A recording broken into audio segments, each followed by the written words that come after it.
कई बार हम अपने आप को ज़िंदगी में अकेला महसूस करते हैं। हमें लगता है कि हम बिल्कुल अकेले हैं और मुश्किल वक़्त में हमारा साथ देने के लिए कोई नहीं है। हम इस दिक्कत से, इस मुश्किल से पार कैसे पाएँगे? कई बार शारीरिक रूप से भी और कई बार भावनात्मक रूप से भी और कई बार आर्थिक रूप से हम अपने आप को टूटा हुआ महसूस करते हैं। जीवन की कुछ इसी तरह की मुश्किलों से अमर जी, जो कि ना आज एक 50 वर्षीय व्यक्ति हैं, गुज़र रहे हैं। वो अविवाहित हैं और उनके पिताजी का स्वर्गवास तो पहले हो चुका था। वो अपने माता-पिता के साथ रहते थे। उनकी माताजी का भी 1 वर्ष पहले देहांत हो गया। तो अब वो अपने आप को बिल्कुल अकेला महसूस कर रहे हैं। जबकि उनकी एक सिस्टर है, लेकिन वो दूर है, अब्रॉड में है।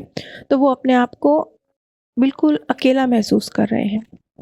और अब उन्हें एहसास हो रहा है कि जीवन में अकेले रहने का जो उनका निर्णय था, अविवाहित रहने का, कुछ कारण रहे, कुछ कुछ आर्थिक स्थितियाँ, कुछ सामाजिक स्थितियाँ, कुछ इस तरह की परिस्थितियाँ बनी उनके जीवन में कि वो विवाह नहीं कर सके। अमर जी के इसी केस को आज हम समझने की कोशिश करेंगे। अमर जी का जब पीएलआर हुआ, तब एक चीज़ और स्पष्ट हुई कि अमर जी पूर्व जन्मों में भी एक अकेला ही जीवन गुजार चुके हैं।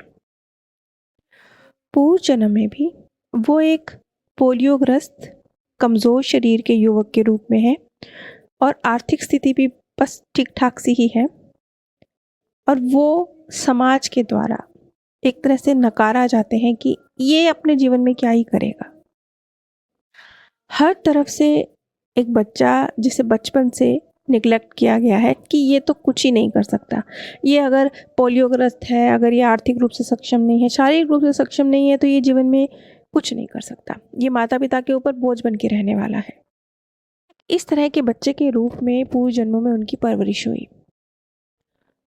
और उस बर्थ में, क्योंकि ये इनके 3 सेशन है रहे हैं, इनके 3 सेशंस का निचोड़ 10 मिनट के अंदर मैं आप सभी के साथ शेयर कर रही हूँ। वो बताते हैं कि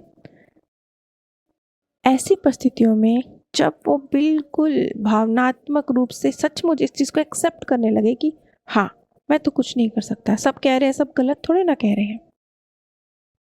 हाँ, मैं तो अपने माता-पिता पर बोझ ही बन के रहने वाला हूँ। एक इस तरह की संस्कार कह लीजिए, थिंकिंग प्रोसेस जो समाज ने उन तक पहुँचाया, बच्चे ने उस चीज़ को जस का तस स्वीकार कर लिया। कुल मिला के हम ये कह सकते हैं कि उस बर्थ में अमर जी ने अपनी पोटेंशियल को समझा ही नहीं। क्योंकि ये बात तो बिल्कुल निश्चित है कि इस धरती पर कोई भी, मतलब कोई भी, चाहे आपको किसी को देख के कितना भी लगता हो कि ये तो कुछ नहीं कर सकता, इसमें तो कोई गुण नहीं है, लेकिन निर्गुण व्यक्ति इस धरती पर एक भी नहीं है।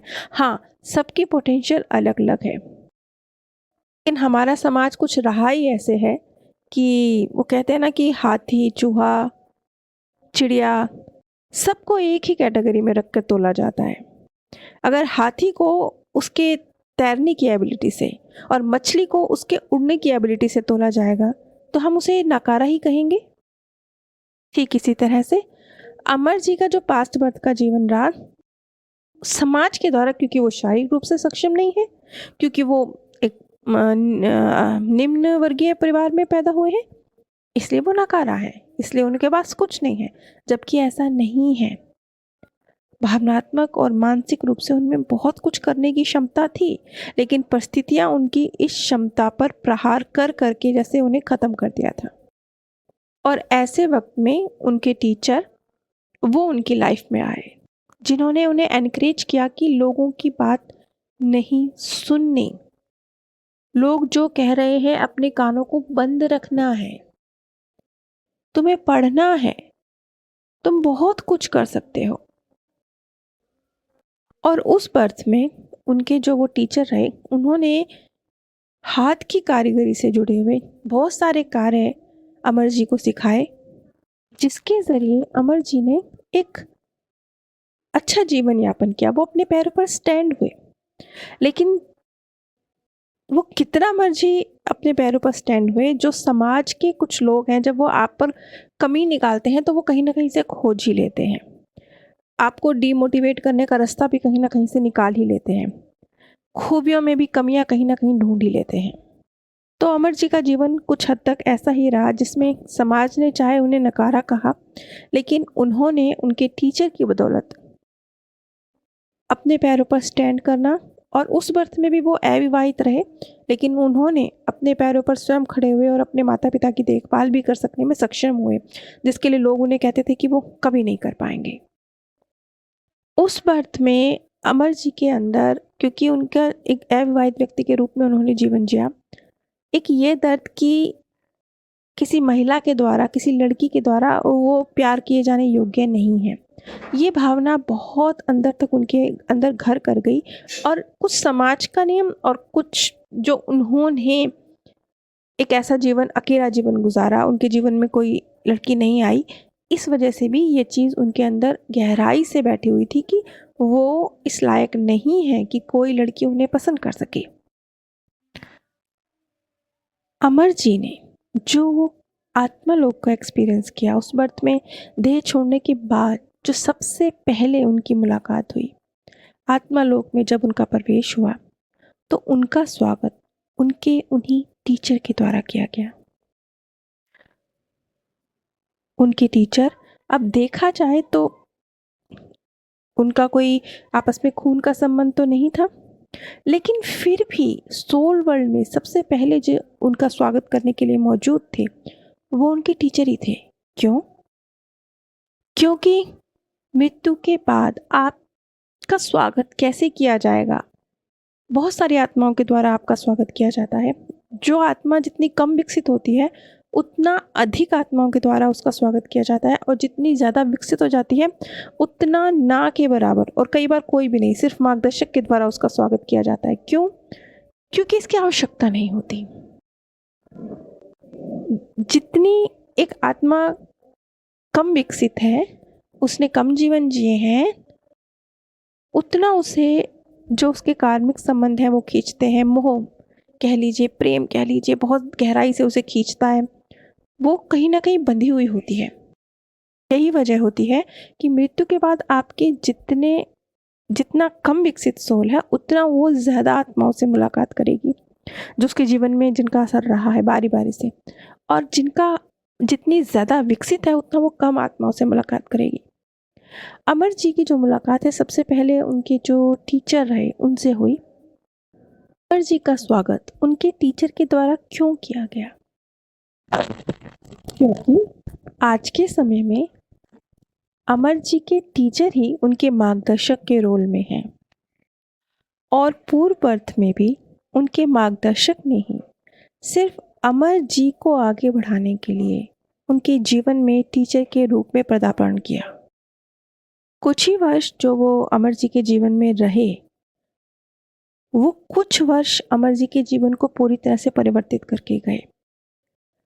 उनके मार्गदर्शक, जो विरला ही कोई मार्गदर्शक होता है जो ऐसे चीज़ का चुनाव करता है कि वो अपने स्टूडेंट को आगे बढ़ाने के लिए खुद धरती पर बर्थ ले लेगा। ये ऐसे है जैसे टीचर बोले कि नहीं, मुझे अपने बच्चे को अगर पास कराना है, अगर क्लियर कराना है, मैं खुद उसके साथ क्लास में बैठ जाऊंगा। यहाँ मुझे एक चीज़ आ रही है कि एक मदर जो चाहती थी कि उनका बेटा यूपीएससी क्लियर करे, उन्होंने अपने बच्चे के साथ ही पढ़ना शुरू किया, और दोनों, माँ और पुत्र, दोनों ने एक साथ यूपीएससी क्लियर किया। ये मैंने यूट्यूब पर एक वीडियो देखा था, ये न्यूज़ आई थी।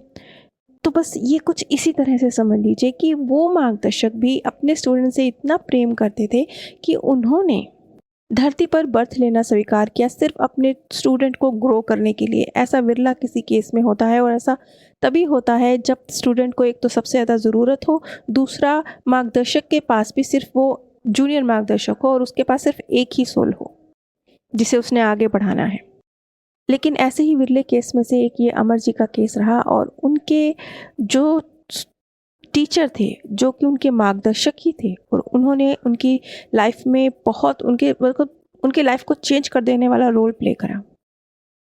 जब अमर जी ने ये सब चीज़ें समझी और जानी, तो उन्हें समझ आया कि क्यों इस बर्थ में भी एज ए सोल वो सिंगल हैं, लेकिन पूरा जीवन, इतना 50 वर्ष के हैं आज वो, तो अच्छे से जीवन जीने के बाद आज वो अकेलेपन को महसूस कर रहे हैं, ये बहुत टेम्परेरी है। क्योंकि वो संस्कार जो पास्ट बर्थ में उन्होंने अपने साथ कैरी किया है, वो परिस्थितियाँ कुछ ऐसी बनी कि वो जागृत हुआ, इस समय पर जागृत हुआ।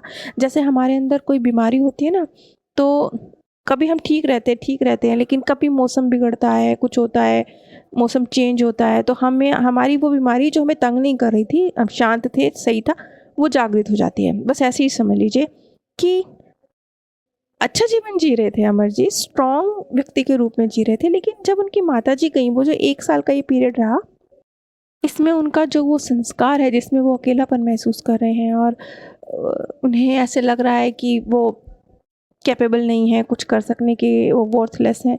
इस तरह की जो फीलिंग्स उनके अंदर जनरेट हो रही हैं, ये उनके पास्ट पर से कैरी फॉरवर्ड हुई, लेकिन वो जागृति नहीं हुई। उनके मार्गदर्शक ने इतना अच्छा कार्य किया पास्ट बर्थ में भी उनके अंदर गुणों को विकसित करने का, और इस बर्थ में भी वो उनके साथ हैं। तो ये जो 1 वर्ष का पीरियड रहा, इसमें वो संस्कार जागृत हुए जो पूरा जीवन नहीं हुए। और इस चीज़ को समझते हुए एक बार फिर अमर जी ने इन चीज़ों को समझा कि वो कितने कैपेबल हैं। और अकेला, हर व्यक्ति की जर्नी तो देखा जाए तो अकेले ही है, लेकिन फिर भी हम अकेले नहीं हैं। क्यों? क्योंकि हमें अगर ये भी लगे ना कि ना पति, ना पत्नी, ना माता-पिता, ना भाई-बहन, कोई नहीं है जीवन में, आप बिल्कुल ही अकेले हैं, तो भी आप अकेले नहीं हैं, तो भी आपका मार्गदर्शक आपके साथ है। यही चीज़ अमर जी को आज समझने की ज़रूरत थी। अमर जी का केस यहीं समाप्त होता है। अगर आप पास्ट लाइफ रिग्रेशन सीखना या जानना चाहते हैं, तो आप स्क्रीन पर दिए गए व्हाट्सएप नंबर पर संपर्क कर सकते हैं। आप सबसे निवेदन है कि फ़ोन ना करें, व्हाट्सएप करें। मेरे सेकंड चैनल का लिंक भी नीचे डिस्क्रिप्शन बॉक्स में दिया गया है। आप सभी पर परमात्म सौंदर्य, प्रेम और आनंद सदैव बरसता रहे। आप सभी दिव्य परम धाम में स्थान प्राप्त करें।